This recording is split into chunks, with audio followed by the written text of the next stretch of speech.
Roberta Panjwani, coordinator of the Real Voices Film Festival, and as I said earlier, we're so grateful to the Friends of the Library. Rebecca Rubenstein is in the back, our longtime Friends treasurer and huge friend of the library. Thank you, and thank you all for coming tonight. This is such an extraordinary film to launch this season, so I'm just grateful for the chance to show the film. And our wonderful guest tonight is Adam Falcon. And Adam is, I'll just give you a little intro and then I want to hear his reflections. And Adam is just going to kind of give his impressions of the film, and then we really want to hear from all of you. So Adam was born and raised in the Bronx. He's a guitarist, singer, songwriter, soul writer, whose music is rooted in blues and early soul. Adam says on his incredible website, as a child, I was constantly being introduced to a wealth of great music from my parents.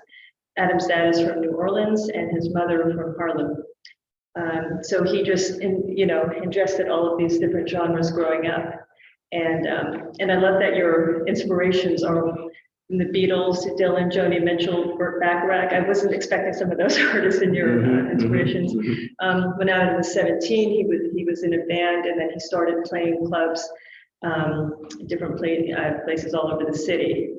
And then I believe you opened for the Bee Gees. Right. I was working with a singing group, and the group ended up touring with the Bee Gees, and we were the opening act. That's incredible. That, by the way, was my first concert to the Bee Gees at the Garden. I am proud. I love the Bee Gees.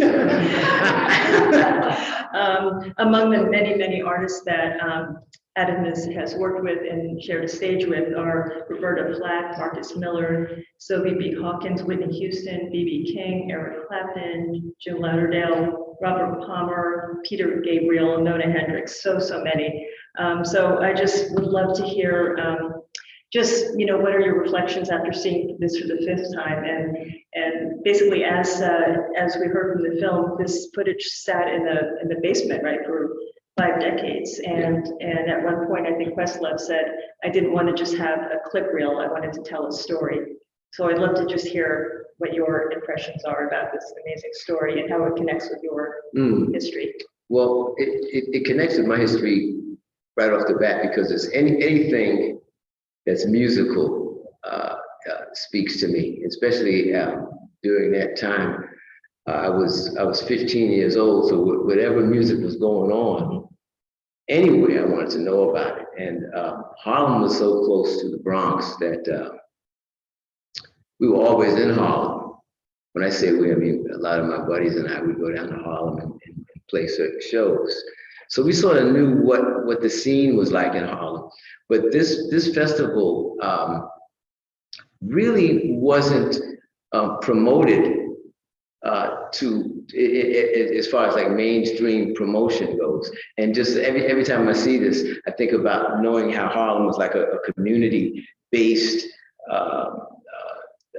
I guess, village in a sense. So everybody knew what was going on, word of mouth. That's why you could see so many people. They didn't have to have it on the TV or in the papers or anything, but it probably was like a word of mouth thing. And then once the music started, you probably had the other neighbors coming by to see that. But knowing, I didn't know it was 6 weeks. And I wasn't really sure how long the festival ran, but I would hear like buzzes about certain groups that were in Harlem playing. I didn't really know what the schedule was at 15. Again, I guess I didn't really have access to too many things. But I knew that festival existed just from hearing friends who had gone down there. And then I knew a lot of the musicians who were older than I, who were some of these house musicians, we would call them, musicians that played in the band. And that's something that always spoke to me as a kid growing up, wanting to be in the music business. So whenever I knew that there was a band playing behind a major artist, I wanted to be one of those guys that were backup musicians. So again, in watching this, every group, literally every group, their music is in my musical DNA, because that's a period of time that music spoke to me. And I think to a lot of kids who were in the music business or who were attracted to music at all at that age, they knew all of these groups. You know, it's like just looking at that, I'm like, man, I remember this and that record, and this is what I did this with, and was with that, with that. And so that movie speaks to me in so many different ways. And at one point when they were talking about Sly Stallone, they Sly and the Family Stone? Yeah, that he was like a prototype for Prince, right? He did everything, literally everything. Yeah. At some point, I would see Sly and want to be Sly. Like you heard the guy tell me he wanted to be like one of the Temptations. I wanted to be in a group like Sly, because Sly, he encapsulated all of it. I loved a lot of rock and strong soul music. You know, I wasn't really like you heard one guy talking about suits. Yeah. I wasn't really like the suit guy. You know, I liked the stuff that was a little bit outside of the norm, and Sly was that person for me. And so, and then again, seeing Sly at that time, you hear him talk about this in the movie, seeing Sly at that time, you never saw, or you hardly saw a group with any women, not unless you saw like the King family with some women singing. So, but you didn't see a group that had women in the group and white musicians in the group. So that was like a game changer within its sense. And it was all, again, there's all these different components in the film. That Sly being a game changer, that went along with the period of what was going on with music and style. Right. That was so interesting is that there are so many stories within each song, right? Right. Like the whole part with, you know, was the Fifth Dimension, you know, and Hair, the producer in the taxi. That was fascinating because we all remember the Fifth Dimension, and Right, I love watching Marilyn right. McCoo and Billy Davis Jr. watching that footage. That was just, I think, one of the highlights of them experiencing, you know, their own music back then. But just that whole story, and she was saying, you know, like how do you color a sound, right? Yeah, and that for me was interesting too, because I remember being a kid and not really being a fan of the Fifth Dimension so much, but they were kind of popish, and you know, my grandmother liked them, and my brother. but you know, again, I keep saying as a kid, 15, because now as I grow older, I see the importance and the talent that they possessed and had at that time, and that was a game changer too for a Black group to cross over into sort of like a pop market. But again, I could identify with, because when I first heard the group, I didn't think it was a Black group. I associated them with being a white group. And then when I heard them singing, it was like, what is this? It's like the Ed Sullivan Show. I don't really you know, but hearing it now and seeing the beauty in their voices. And then again, I happened to years later, I ended up working with a great songwriter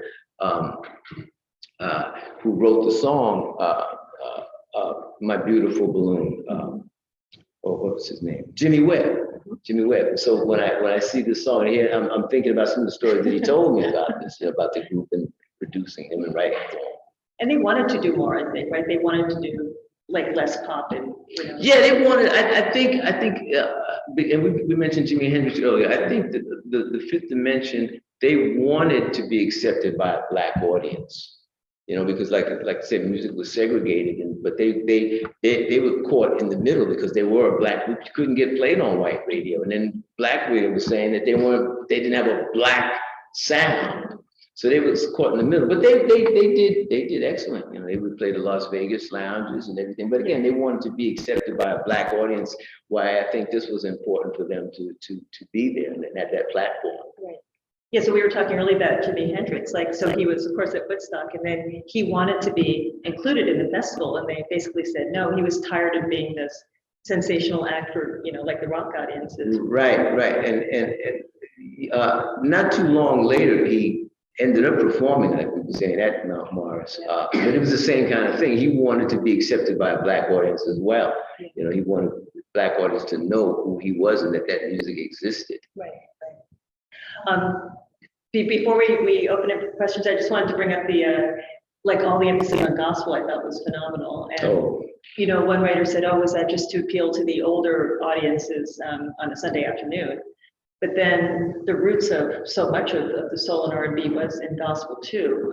But seeing Mavis Staples with Mahalia Jackson and all of the choirs, it was just amazing. I'm sorry. Yeah, but I was thinking Edwin Hawkins singers, all of those Well, let's take it back to Mahalia Jackson. I'm getting so many thoughts at one time. In Harlem, every other corner was a church, and in between those churches, there were street corner churches. So Harlem was almost like a mecca for religion. So it wasn't unheard of that the people in that area didn't know who Mahalia Jackson was. They probably came out in droves right after Sunday. That might have been like a Sunday announcement. After church, we're going to go to Mount Morris Park to see Haley, you know?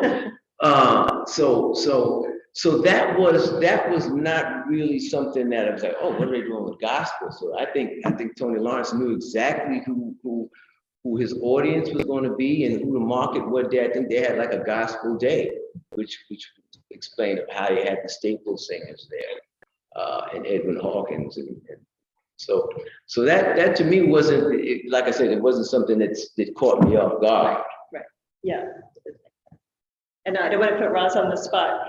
I was telling her earlier that Rozz reminds me. Yeah. This woman back here who don't know her, she reminds me of Mahalia Jackson in a way, because I know she's gonna say no, but you got that thing, you got that thing, because you know the reason why I say that is because Mahalia Jackson never, I don't want to say never, but she wasn't known to sing secular music. She had a certain calling, a gift, and she was dedicated to that gift, as rightfully a person should be. So when she was offered contracts to sing secular music, she said, no, that's I sing only for the Lord. And that's and I remember asking Rozz if she could do a gig, and she said, no, I go to church that day, and I have to do my thing at the church. And so I said, I know right away who she is. I knew that. I said, oh, I'm not going to interfere with that. She got that calling.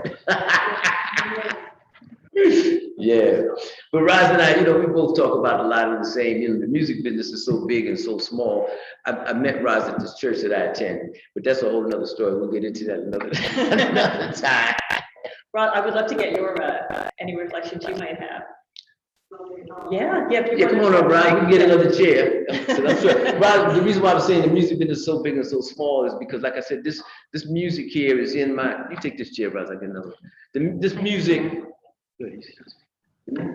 is in my musical DNA, and so when you grow up with music in your genes, you get into the music business. And you find out who all the singers are, and we all end up playing in the same clubs and singing the same thing. And Rozz knows half the people that I know. So because we were in the music business, and this was our job. So we we're on Facebook. Thank God for Facebook, because otherwise I may not have kept in contact with Rozz after a while.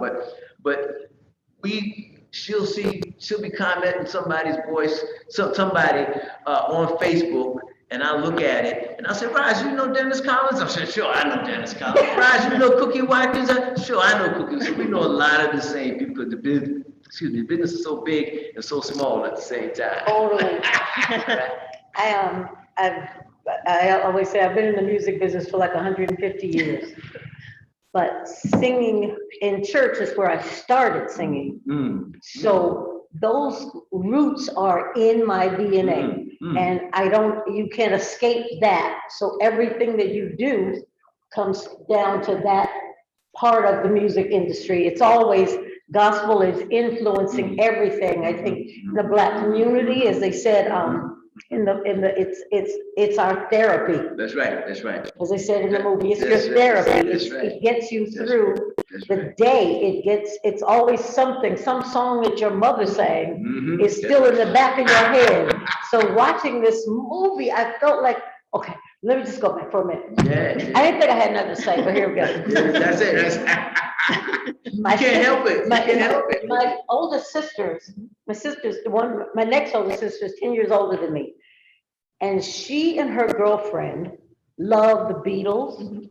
They loved all the Motown, all the Black music, but they also loved she had the Hair musical. Yeah. She had the soundtrack, but they would go into the record store, and it was not cool in the Black community to be into the Beatles, or, so they would have to like, they'd buy the record and put it inside the sleeve of a Temptation record and then close it up so you couldn't tell that they had, the Temptations were covering up the Beatles or covering up Hair. But I grew up listening to those songs, so it was like, oh my goodness, and you would listen to Hair and you're like, I can't sing these words out loud, my mother will kill me. But it's in you.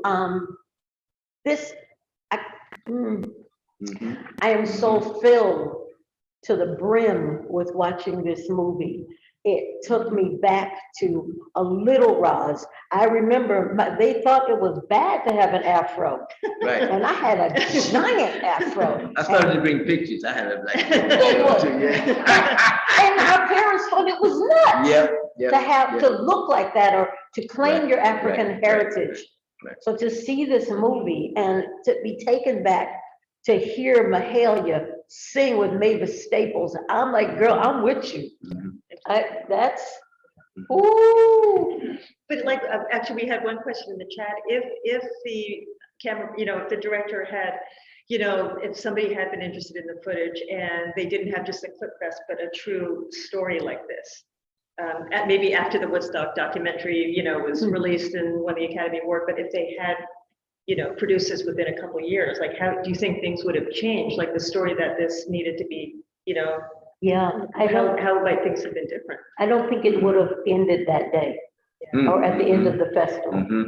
I think it would have gone farther and given even more people, other than those folks gathered in Harlem. It would have given us, me in North Carolina growing up, it would have given me like to hear Nina Simone sing Young, Gifted, and Black, which is what I thought I was. It would have given me a spine. It would have strengthened my spine, my backbone, as that I can walk this world in my Black identity without feeling like I had to fit into the whitest of white worlds to be successful. To have that would have meant a lot. To hear the story, Charlene Hunter Galt's story, and how that really changed her experience of what she was going through in university. Yeah, and I it's interesting because I see this gentleman has a Fillmore East shirt. I used to go to the Fillmore all the time, and one of the last times I had seen Nina Simone was at the Fillmore East. I mean, as a little kid, I had first heard of Nina Simone through my mom. My mom had all these Nina Simone records. And I used to hear, I love you, Porgy. And I'd be like, wow, Mom, why are you playing this? I can't take this. No. But when she had taken me to see Nina Simone was a different person than I Love You, Porgy. She was like in her face, Mr. Black, Mississippi, goddamn. All of these songs, they were like boom, boom, boom, boom, like right there. And I used to see her again and again and again, and the message was always the same. It was always powerful. But you almost, I don't like to go there, but you almost see the power that all of those artists had. And so sometimes it has so much power that's like, they say, we don't want this to get out. We don't want to show this right now. Because here you got this woman say, are you ready, Black people? Are you? And then you see masses of Black people. People get scared. That almost looks threatening when you see that many Black people. And so it's, other people are afraid of that sort of thing, and they don't want that to get out. So we're not going to show that. And then you get people like myself that right there in New York, but don't really know that much about the festival, but wanting to see Black images, Black musicians, Black messages, Black people. Then you think about Rozz, if I didn't get the message in the Bronx at the concert was going on, Rozz wasn't going to get it where she was. No, definitely not. So I don't like to think that those things, and that I might be a little naive, which I can get at times, but you almost wonder that why wasn't that shown? And that's my dream, that in the future, where there's something like that, don't just set it away, promote it, push it, because that's a positive thing, not just for Black people, for everybody, because I think some white folks, they see that And they may have gotten scared. You see a black crowd thinking, I'm going to get, but now when you see this, you see, this is a peaceful gathering. Amazing. Yeah, yeah. This is for everybody. There's nothing wrong with this. So I don't know where we were going. Oh, that's good. But I think someone had a question. Yes, questions. When did this start being,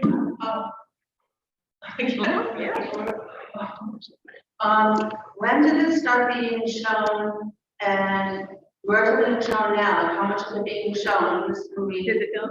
Yeah.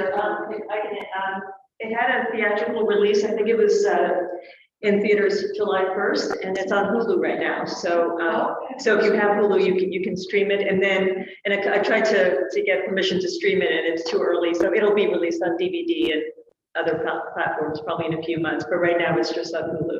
It was in very few theaters. Yeah. How we learned about this. We were in a cab one day in the city this summer, and in the back of the cab, there was a preview of this one. Trailer. You have to see this. And then looking it up, there were a few places that had it. Palisades Mall did have it. Yeah. Right. But it was ending like it was that weekend. Yeah. And then it was in the city. We couldn't make it all the way Jacob Burns, I downtown. think.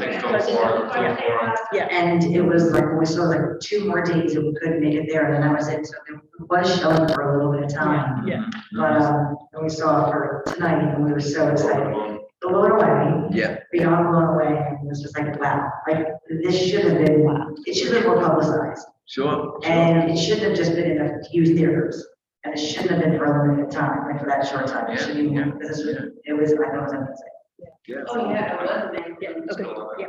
I guess just getting back to what Rozz was saying, if this was released back in, let's say, like 1971 or 1972, because it came out in '69, and just a side note, 1971 on Apple TV is the year that music changed the world. Is a fantastic, actually, series that you have to check out, which is amazing. But again, 1971, 1972, saying as, let's say, like a young black woman, why wouldn't, let's say, like an organization like the NAACP or maybe United College Fund, maybe like kind of just pick it up, at least just to hold it so they have it, and then maybe kind of, start much earlier than, as opposed to now, or at least the past couple of years and everything like that. I'm just kind of surprised that maybe they wouldn't have picked it up. I mean, as a, maybe let's say like, you were saying, let's say like, white organizations, white corporations and stuff like that kind of being afraid. But let's say like an organization like that, why wouldn't they have done something like that? Just thinking out loud, I would say if you were still grappling with the death of so many of your leaders, I don't know if you would be thinking we got to get music out there to the world. I would think we don't even know who's going to lead us at this point, especially after the death of Dr. King. I don't even know how you could be thinking, oh, let's put out a movie. It'll be great. So if the promoter is not even, those leaders would have to know, oh, Jesse Jackson, they're recording this, so we should get the recording for the NAACP. I think you're so busy working through, the 70s was a hard time to just know what your identity is. And I think I don't think that would have been on the minds and hearts of the NAACP at that time. You think of like just a reaction to the moon landing, and that's fast. Right, That just shows right there. Right there. One person said, "Oh, it's uniting us all," and then I'm like, "No, we're hungry." We're hungry. Yeah. Oh, Mark, you know? So we have a question over here, and then we go to Mark. Okay. Also, we got 3 questions. Okay. Excellent. If it was forgotten about, for so long, how did Questlove come about, making it into this movie or whatever? Well, I think how the cameraman, Hal, right, who had all of the footage in his own home, he trusted Questlove, even though he hadn't directed yet. He had tried for so many years to get someone to invest their time and finances. And finally, they said they just trusted him because he's a gifted artist. He's kind of a Renaissance man too. Right. And they just approached. Come out of the vault or whatever. So they always knew what was there. They just didn't find it. Yeah, I think- Honestly, I think it was like word of mouth, Yeah. that he had those things. Because even though, and I got into a big discussion about someone about this, even though the movie was locked away and nobody had seen it, I had seen a couple of clips Mhm. of this Yeah. floating around. So I think that Questlove is the kind of person where it's like a publicist may have said, let's get you on this project, do any of these projects look good to you? And he probably looked at that and said, this guy's got some footage, maybe we can do something. Yeah. And then they probably met with him, saw the footage, explained, wow, okay, now let's make a movie from this. That's my guess. And he said in his interview, yeah, like the sad truth is that Black erasure is real. It's very easy to fix our stories. And he explained that the film was almost never made. The footage shot by the late Hal Tulchin sat in the cameraman's basement for years before he shared it with the film. They didn't want to just snip it together. They wanted to tell a story. So they Questlove, who was also DJ, composer, and then this became his directorial debut. So I think they knew it would be in good hands with him. Yeah.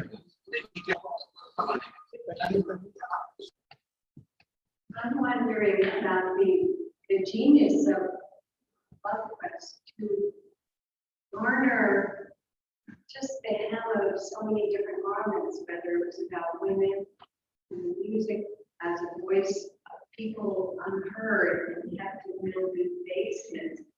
You know, historically, we have many people that are doing the same thing, and we are fortunate to have scholars and Lovecrafts to stand up and speak up and share part of our history. I mean, I think of Henry Louis Gates, and every, finding your roots is a scholar opening up a door that white people do not know about because of whatever reason, but we are part of that reason. So I feel like his genius really brought it to light, but it was a rich history, and I'm so glad we got to hear about it. Yes. It's not really a question. Thank you, Connie.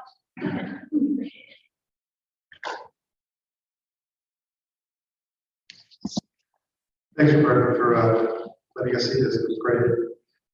Using Woodstock as an example, if you notice, like the original movie that came out in 70, 71, and the records that came out a long time, every time they re-release it, they keep adding more footage, more CDs, whatever. So now it's like 100 CDs of footage.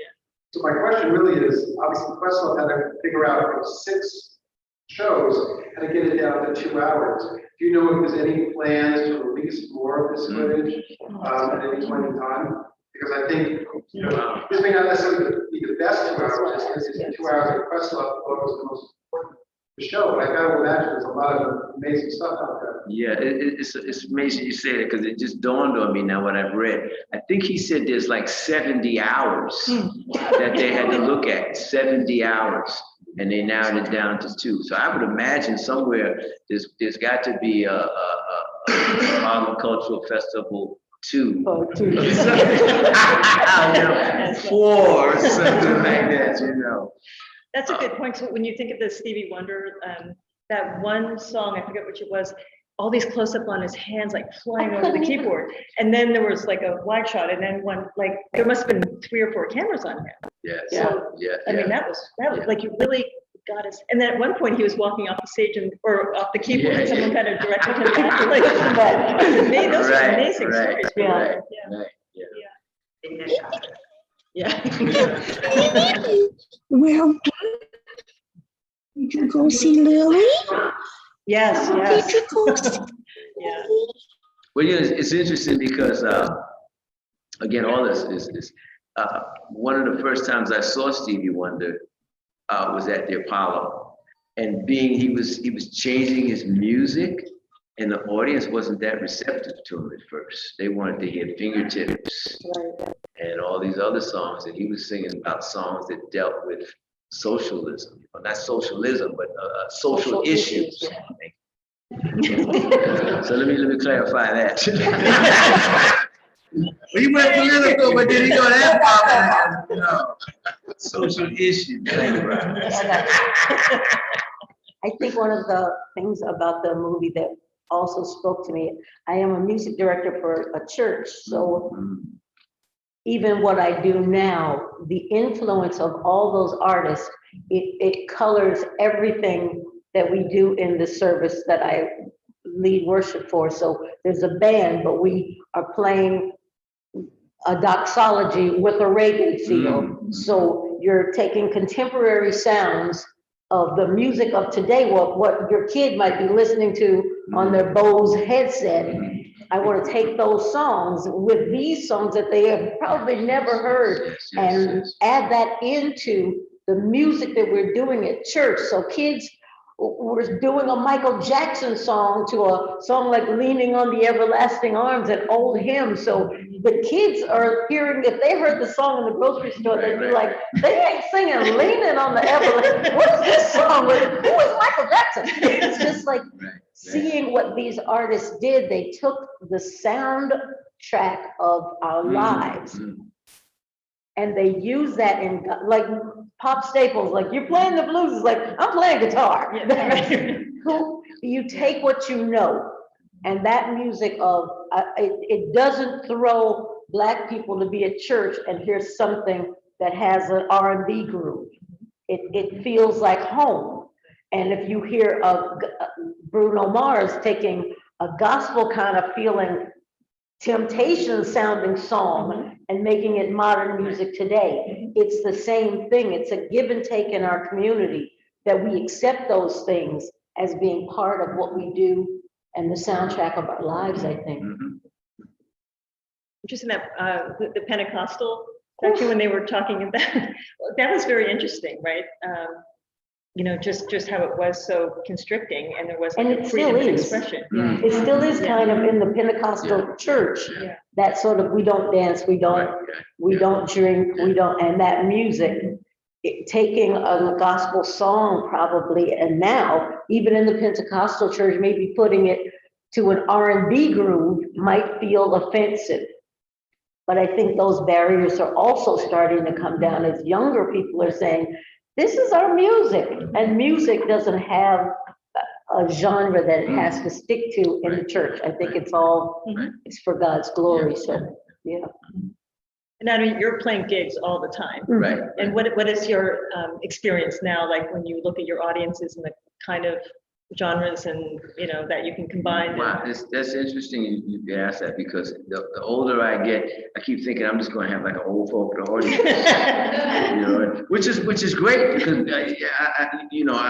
I'm 67, so I say to myself, old people need music too. So, you know, so I say I need music too. So, but the point I was going to make is my music is not. People ask me, what kind of music do I write? And my music is not really a genre based, it's a period based. So like I said, if you turn on the radio, if you were to turn on the radio in 1967 and then turn it off in 1972, somewhere in there you're gonna hear Adam Falcon. And so I think that music translates today to kids who are in their 20s, because their parents are playing the music that I grew up listening to, and the adults know the music that I listen to, because we listen to the same music. So that music is in my music that I'm writing, almost like what Rozz is saying. It's a combination of everything. Right. And it just comes out. So sometimes I play in a club in Brooklyn, and the kids in there, I got dreadlocks older than them. And so, you know what I mean? So it's like, how old are you? And they know some of the music that I'm referencing, and they said, yeah, my dad played. So my mom, I grew up listening to that. So it's an interesting demographic in a sense, you know, from like late 20s up to whatever, to the grave. From the cradle to the grave, Absolutely, kind of thing, you know. And I try to keep it that way, you know, because I'm always opening to what's new and what's out there and what the times are. Right. It's great to see the shots of the audience where you had these, you know, like 5-year-old girls like rocking out, like, and then the, you know, the grandparents and everything in between. Yeah. I love that they talked about how in community, you brought everything with you. You brought all your food, you brought all your drinks. You didn't, nobody was buying anything except for somebody else that was at church selling something. Oh, you got sweet potato pie. I got banana pudding. We could trade. Just you forget that in that time period, there wasn't a lot of places Black people could even go to eat. That you could go out into a restaurant and just go out and get whatever you wanted. We traveled with everything that we were gonna eat for long family vacations because you had to take it with you. So just seeing that, the family dynamic of we're all going. You didn't have anybody saying, I don't want to go, I want to stay home and play on my Nintendo. No, we're all going. The whole family, mothers, fathers, kids, grandparents, everybody left the house that day and spent the day there. That was beautiful to just see the family part of that. And for me, see 50,000 Black people in one place, peacefully enjoying everything, even when we're pushing because we want to get up because we think Stevie's coming back.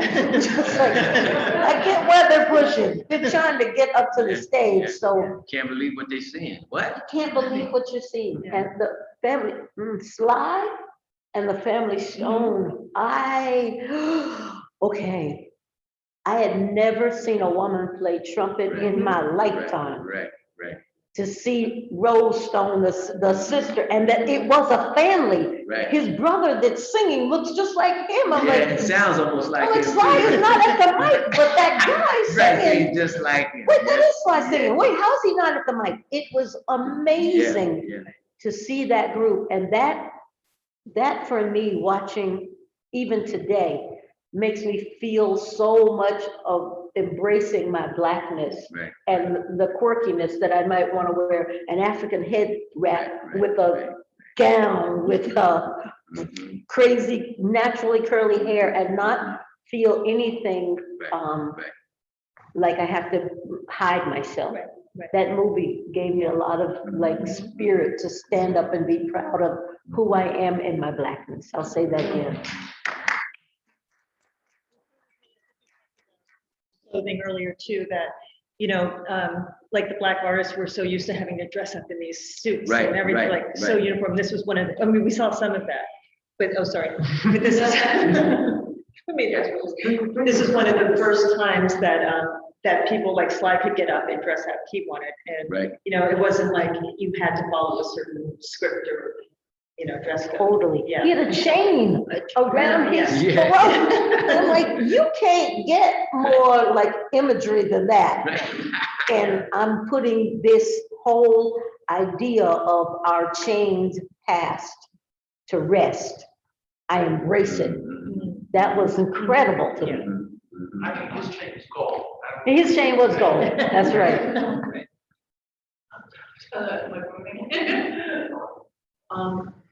So I asked that question before, but do you think it's gonna like spread around? I think it's gonna like, this movie is gonna like really like spread around. I think so. You know, like I think it's gonna be shown like a lot of different places and it's gonna make a difference. I'm sure it already has, but and it was really amazing, I have to say. Really eye-opening and stuff, very emotional. Yes. I mean, I think the pandemic had, you know, something to do with the, you know, the release, but I think, I mean, I'm almost positive that Questlove will get a, you know, Academy Award nomination, among other things, for this. And it did win Sundance. I think it won the audience, the grand jury prize, and the audience award. So it definitely is getting traction, but, you know, I hope too. And I'm sure he may get other offers to do some more movies, or maybe some other obscure artists, you know, that we may not know about, or maybe pick an artist and focus on them a little bit. I mean, I'd like to know a little bit story about the guy, Tony Lawrence, a little bit more about him, you know, what's he doing now? I mean, you know, because I'm just thinking, boy, think about the kind of manager he may have been, or publicist he may have been, because he probably was able to get money from them saying, you know, we could either have Harlem look like this or Harlem look like this.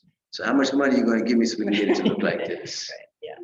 But I'd like to know more about his story, because I'm sure it wasn't that easy to put a festival on like this. It was nice that Massive. the cooperation with John Lindsay, the mayor at the time, and was interesting. Yeah. I love that. And they said it was the third annual.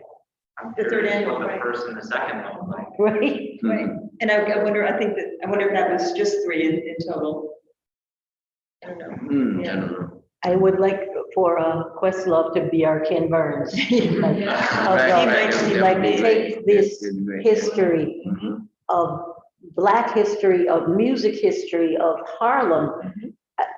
Most people don't know anything about Harlem. No.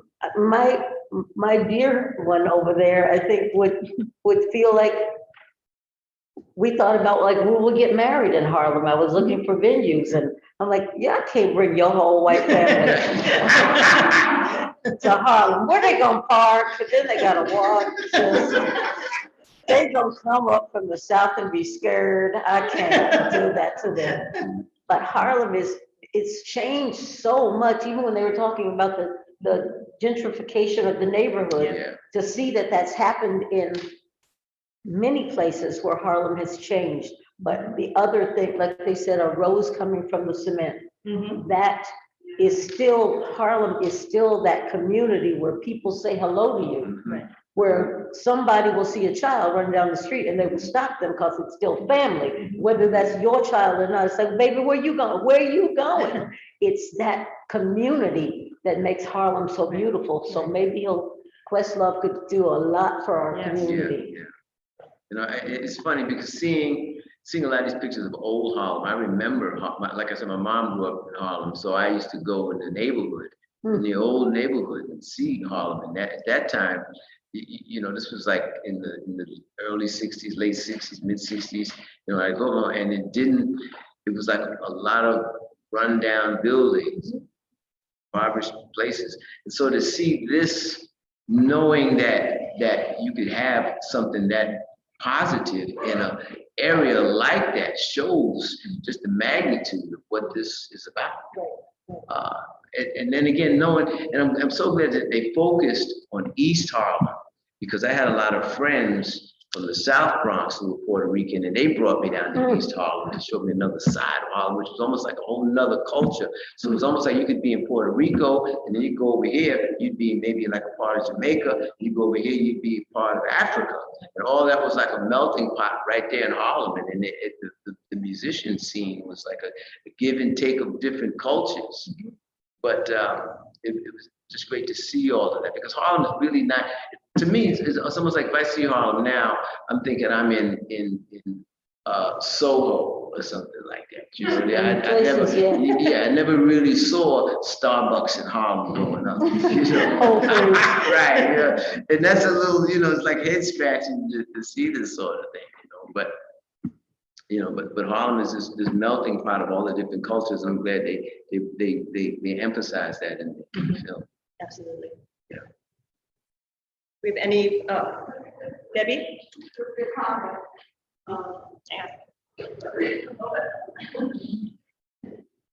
Just a comment that I was so riveted how it's like 40,000 people.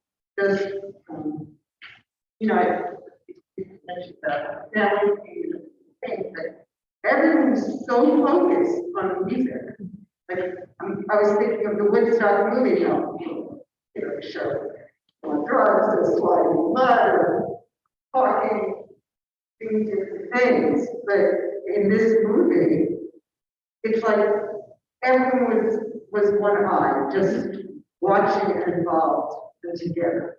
That just really impacted me. Yeah. I don't think the people, the majority of the people had access to even getting a ticket to a show of that magnitude. So that was, for them, that was almost like Christmas for 6 weeks. You know, that was, I guess, for lack of a better word, that was their Jesus. They're getting ready to see something that they've never seen, only to have seen on TV or heard on the radio. So now I can go 5 blocks, 10 blocks and see Stevie Wonder right in front of me. And I could have a whole day of gospel music, seeing like the best of the best when it comes to gospel, and best of the best when it came to Motown. So I think it was all these things involved, and being that it was free, people jumped on the bandwagon, I guess. There to be I know if I lived in the area, you may have seen my face in the film. And right there. Yeah. I think the other part of that though is the Black community has a respect for our artists, especially at that time, a respect for your artist, a respect for music. And somebody would snatch you bald-headed if you acted up. Your mama was there. You listened, just like you didn't talk in church. You didn't kick your heels on the bench in church. You had a respect for things, and that carried through the Black community. And I think you see that there's no privilege that we're here. There's none of that. We are so blessed and thankful and grateful to be here that we are going to give them every bit of our attention because these people came out to be with us. That's an incredible gift. And I don't think at that time, especially in the late 60s, you would have not seen that as the gift that it was. Right, no way. To not be paying attention or to, be goofing off. Right. I'm sorry, it's Mahalia Jackson. What kind of shoes you got? No, I don't think so. And those artists, in order for the people to see artists like that, they would have had to go to the nearest theater, which was the Apollo. But even to get to the Apollo, you only had like a limited time to see that particular artist. Limited seats. Right, and limited seats. So now here you get to see a whole afternoon of this artist, this artist, this artist, and this artist, week after week after week. It was like, that's paradise for a lot of those people. Absolutely. Free ticket, I'd be there every day in the front. Yeah. Yep. Yeah. In the trees. Yeah, who's there today? Other than that dude in the tree. Yeah, that's right. He has that seat. Yes. Oh gosh, what a night. And what a surprise guest. This is wonderful. Adam, thank you so much. Thank you. Adam Falcon, Rozz Morehead, this has been incredibly rich, discussion and follow-up to this, your personal experiences to follow up on the themes of the music of this film. Thank you from the bottom of our hearts, and thank you all for coming tonight. And I will share the recording of this, if that's okay with both of you. Yeah, Sure, Okay. sure. I'll send a little follow-up tomorrow, and I can include the clip if you'd like to watch that again. But thank you all for coming, and I look forward to some great films this year. 2 weeks from now, The Mole Agent from Chile, and details to come.